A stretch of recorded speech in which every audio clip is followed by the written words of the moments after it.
достойно знамя, в первую очередь, своей школы, места, из которого вы вышли, и представляли достойно свою школу, свою республику, свой край, свой народ. Также я хочу передать приветствие от полномочного представителя в Южном федеральном округе главы Республики Ингушетия Магомеда Дарсигова. Поздравления, к которым также присоединяется президент национальной культурной автономии Ингушетии в городе Ростове-на-Дону Зелимхан Гиреев.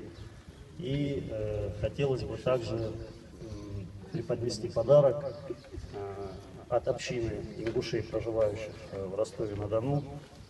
Небольшой скромный подарок. Это центр музыкальный, громкоговоритель, для вашей школы.